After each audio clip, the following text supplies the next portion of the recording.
We all have our priorities in life that we try to juggle, from money to school to bills to work, our careers. All of these things get so much attention each day. At the same time, if we don't pay enough attention to one part of our life, we're bound to drop that part. And once that's fallen or broken, we realize that it really was one of the most important things to us, and our whole world comes crashing down.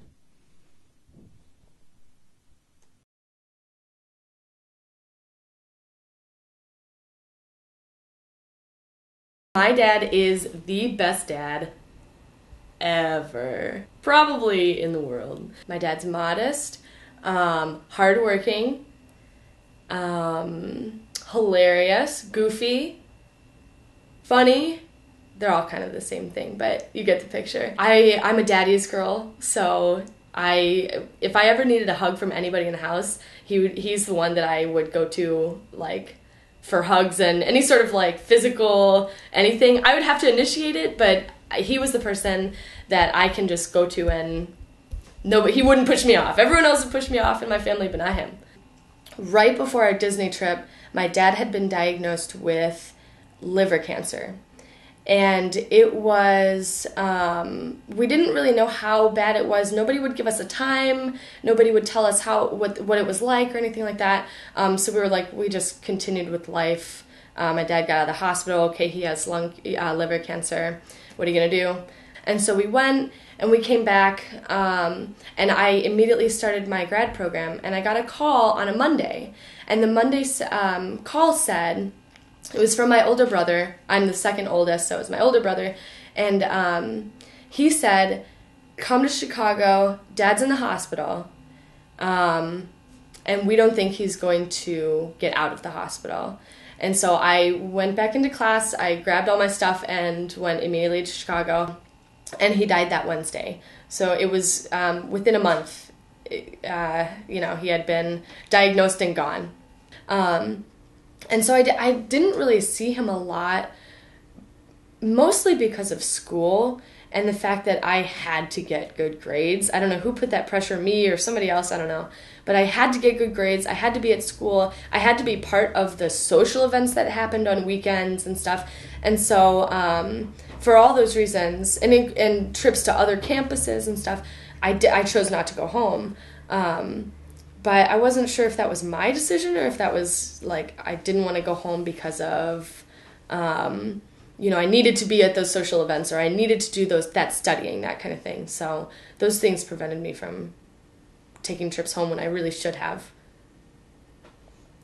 We just put other people that we love aside for our own priorities because we think that's what we're supposed to do, or maybe it's because we get temporary happiness out of doing those things, and we just think like the people we love will just be there and we'll just have time. Or something that I've caught myself doing is thinking that the other people will come to you and they'll contact you, and then things will all be great. But you have to go out of your way sometimes to tell people that, or to spend time with people, even if it means shifting your own activities and shifting your own daily routine to fit the people, to cater the time that you have to spend with them to them.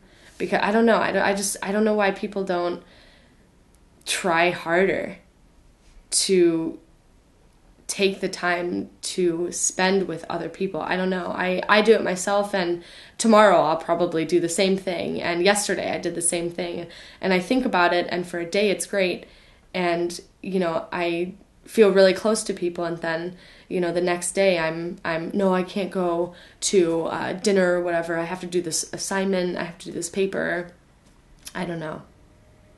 After my dad died, I realized how important it is to spend time with everyone you love. Not just one person, like everyone you love. I have texted more people. Just when I think about people, I text more people and say, hey, I hope you're having a good day. I hope I talk to you soon.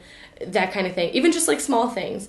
I text them, I call people, I take trips on Tuesday nights, an hour away, just because I know that there are people there that, I haven't seen in a while, and, you really need to go out of your way to see people and call people and tell them you miss them and tell them you love them. And I think a lot of people don't think about that when they're so caught up in their own daily lives, their own, their responsibilities and their life. And, I think people get caught up in that and don't realize that, they could be gone on a Wednesday, It really does make you think, what is your trigger that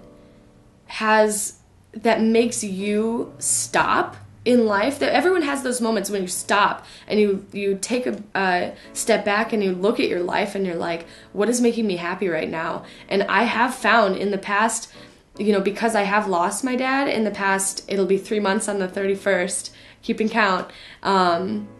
It makes you think, what is the trigger that makes you pull yourself back? And it's unfortunate things like that. Like it took me losing my dad to take a step back and say, I need to appreciate all the people that are in my life and spend time with them. Despite, if it's a Tuesday night, who cares? Who cares that you have to be at school the next day? Do what you love. Contact the people you like. Tell the people that you love, I miss you. It's not as hard as we make it seem. It's just, people. I still think people just get caught up in themselves and their lives, and maybe it's not their fault, but we just have to figure out what our trigger is to pull ourselves back and appreciate everyone that you love.